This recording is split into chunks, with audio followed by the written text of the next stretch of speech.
Movie का start 15 जून 1991 को दिखाकर होती है, जहां कोई लड़की घबराई हालत में पुलिस को कॉल करती है और बताती है कि उसके भाई की जान को खतरा है और कोई उसे ले जाने आ रहा है, और यहीं पर ही कॉल डिस्कनेक्ट हो जाती है।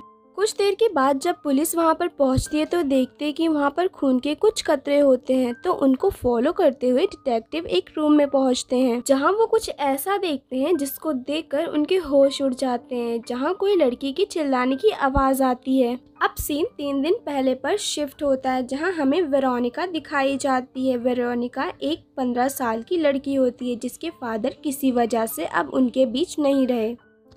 वेरोनिका के 3 भाई बहन होते हैं और वेरोनिका की मदर रात भर काम करके पैसा अर्न करती है ताकि उनके घर के खर्चे चल सके। की वजह से वेरोनिका ही अपने भाई बहनों की देखभाल किया करती थी। वेरोनिका अपने फादर से बहुत प्यार करती थी और उनके फादर की मौत के बाद वेरोनिका उन्हें बहुत मिस किया करती थी। अब वेरोनिका एल्बम में से अपने फादर की फोटो निकाल लेती है और उसका रीजन वो अपने प्रोजेक्ट का बता देती है। अब क्लास अटेंड करते वक्त पता चलता है कि आज सोलर एक्लिप्स का दिन है, जहां एक्लिप्स के बारे में बताया जाता है कि एंशिएंट टाइम में माना जाता था कि जब एक्लिप्स के दौरान डार्कनेस लाइट को ओवरकम कर देती है और ये परफेक्ट टाइम होता है सेक्रीफाइस के लिए। अब सारे स्कूल के लोग सोलर एक्लिप्स को देखने के लिए स्कूल के टेरेस पर जाते हैं, लेकिन वेरोनिका और उसकी फ्रेंड डायना और रोसा छुपकर स्कूल के बेसमेंट में जाते हैं, जहां पर वो लोग रिचुअल परफॉर्म करने के लिए जाते हैं, जहां पर डायना को अपने फ्रेंड के स्पिरिट से बात करनी होती है, लेकिन उस इंसान से जुड़ी कोई चीज ना होने की वजह से वो बात नहीं कर सकती थी। लेकिन वेरोनिका अपने डैड से रिलेटेड उनकी फोटो लेकर आई होती है, जहां वो रिचुअल स्टार्ट कर देते हैं। तीनों फ्रेंड्स ओजा बोर्ड के पास बैठकर स्पिरिट से कांटेक्ट करने की कोशिश करते हैं। दूसरी तरफ टेरेस पर सब सोलर एक्लिप्स को शुरू होते हुए देख रहे होते हैं। तीनों लड़कियां एक ग्लास कप पर हाथ रखती हैं, जिस पर उन्हें रिस्पॉन्स भी मिल जाता है। वो कप खुद ब खुद मूव करना शुरू कर देता है और वो कप इतना गर्म हो जाता है कि रोजा और डायना उस पर से हाथ हटा लेते हैं। रिचुअल को वेरोनिका ही कंप्लीट कर रही थी और जैसे ही सूरज ग्रहण लगता है वो कप टूट जाता है। कप के टूटने की वजह से वेरोनिका के उंगली पर चोट लगती है, जिसमें से खून आने लगता है और वो खून ओजा बोर्ड पर गिर जाता है। वेरोनिका एकदम खामोश होती है। दूसरी तरफ ओजा बोर्ड टूटकर 2 टुकड़ों में हो जाता है और वहाँ पर पैरानॉर्मल एक्टिविटीज शुरू हो जाती हैं, जिस पर डायना चिल्लाना शुरू कर देती है। वेरोनिका जमीन पर लेटकर कुछ अजीब सी बातें बोले जा रही थी और वो शैतानी आवाज में चिल्लाकर बेहोश हो जाती है।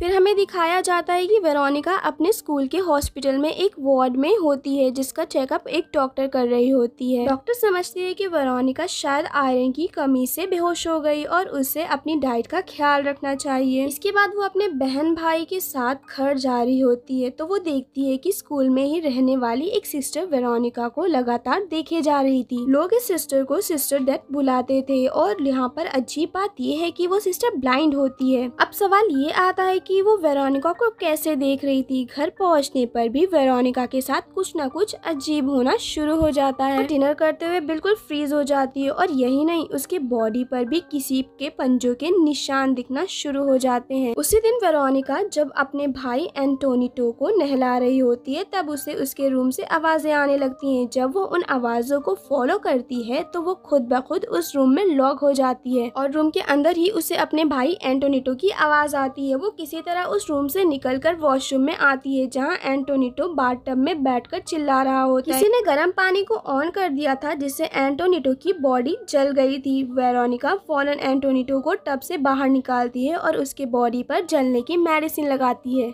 उसी रात को वेरोनिका एक ख्वाब देखती है। वो अपने फादर को देखती है, जिसमें उसके फादर उसे बुला रहे होते हैं और तभी काफी सारे शैतानी हाथ आ जाते हैं और वेरोनिका को खींचने लगते हैं। वेरोनिका के फादर भी एक ब्लैक डीमन बन जाते हैं और वो उस पर अटैक करने का ऑर्डर कर देते हैं। इसके बाद वेरोनिका की नींद खुल जाती है और वो देखती है कि सब कुछ नॉर्मल है।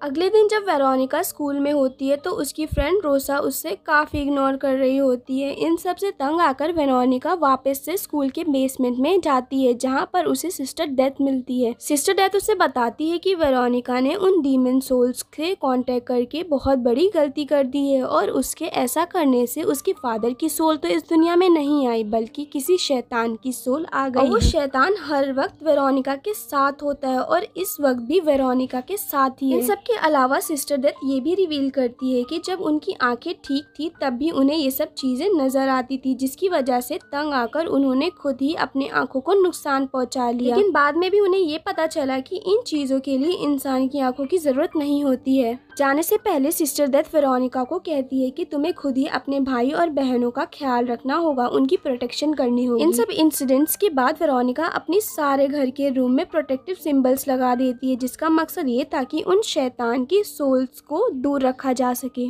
लेकिन ऐसा कुछ नहीं होता है। वो शैतान बड़े ही आसानी से उन सारे सिंबल्स को जला देता है और इसके साथ साथ हमें ये भी पता चलता है कि वो शैतान वेरोनिका की छोटी बहन लूसिया का गला दबाकर मार रहा है और वेरोनिका उसे बचाने की कोशिश कर रही होती है। इसी वजह से लूसिया बहुत डर जाती है कि कोई और नहीं, वेरोनिका ही उसका गला दबा रही थी, जिस पर वेरोनिका उसको समझाती है कि हमारे घर में असल में कोई शैतान आ चुका है और वही ये सब कर रहा है और वो लूसिया को उससे बचाने के लिए बस उसे प्रोटेक्ट कर रही थी। उसी रात वेरोनिका को फिर एक ख्वाब आता है। वो देखती है कि उसकी बहन उसे दांतों से काट काट कर खा रही है और यही नहीं, उसका भाई एंटोनिटो भी उसकी गर्दन दबा रहा है, साथ ही साथ उसकी मदर भी उसे डांट रही होती है। अब इन सब से डरकर वेरोनिका जाग जाती है।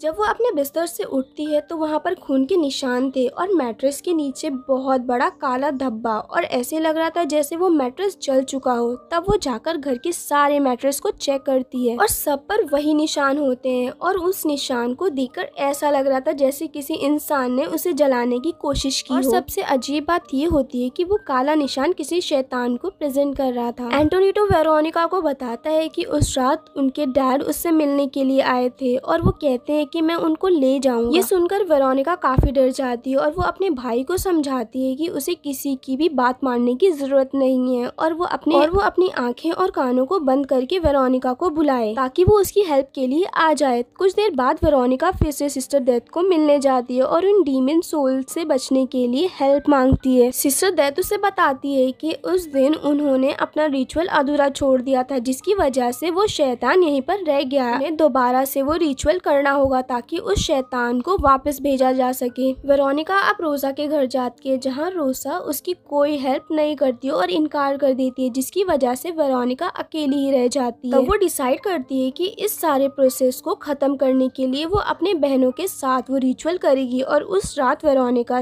उस ऊर्जा बोर्ड को जोड़कर अपने बहनों के साथ इस रिचुअल को स्टार्ट करती है और साथ में एंटोनिटो को घर की दीवारों पर प्रोटेक्टेड सिंबल बनाने का कहती है, लेकिन गलती से वो इन्वोकेशन सिंबल बना देता है। रिचुअल शुरू करने के बाद वेरोनिका शैतान से जाने का कहती है, जिस पर वो सोल मना कर देती है।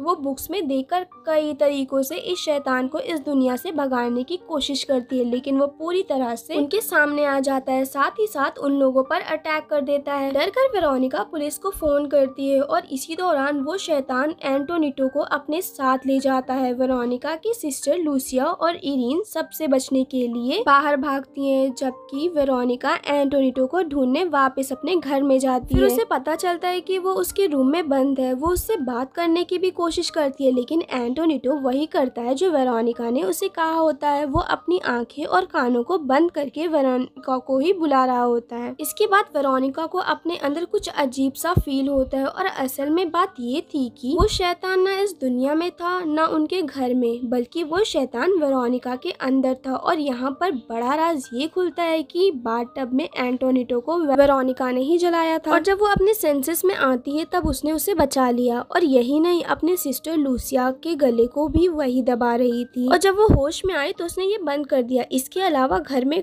जो कुछ भी हो रहा था उसके पीछे वेरोनिका ही थी और उस डीमन का मकसद पूरी तरह वेरोनिका पर हावी होना था। पर जब वेरोनिका को इस बात का पता चलता है, उसे रियलाइज होता है कि ये सब उसी ने किया है, तब वो एक टूटे हुए शीशे अपने गले को काटने की कोशिश करती है, लेकिन वो शैतान उसे ऐसा करने से रोक देता है। ये सब होने के दौरान पुलिस आ जाती है और जो वहाँ हो रहा था पुलिस उसे देखकर शॉक हो जाती है, क्योंकि वेरोनिका की आधी बॉडी हवा में फ्लाई कर रही थी और फिर वो बेहोश होकर जमीन पर गिर जाती है। पुलिस एंटोनिटो और वेरोनिका दोनों को घर से बाहर लाती है और वेरोनिका को एम्बुलेंस में लेकर जाती है। डिटेक्टिव आसपास की गिरी हुई चीजों को देखते हैं, फिर उनकी नजर वेरोनिका के एक फ्रेम पर जाती है जो अचानक से जल जाती है। और तभी उन्हें इस बात की खबर मिलती है कि वेरोनिका अब इस दुनिया में नहीं रही, वो मर चुकी है। इसके बाद वो डिटेक्टिव इस केस को लेकर अपनी एक रिपोर्ट तैयार करता है जिसमें वो क्लियरली मेंशन करता है कि इन सब इंसिडेंट्स का रीज़न कोई डीमन था जो हमारी दुनिया में किसी अधूरी रिचुअल की वजह से आया था। और हैरत की बात तो ये है कि ये पहला पुलिस केस है जिसमें किसी डीमन का जिक्र किया गया था। और यहीं पर ये मूवी एंड हो जाती है। Thank you for watching.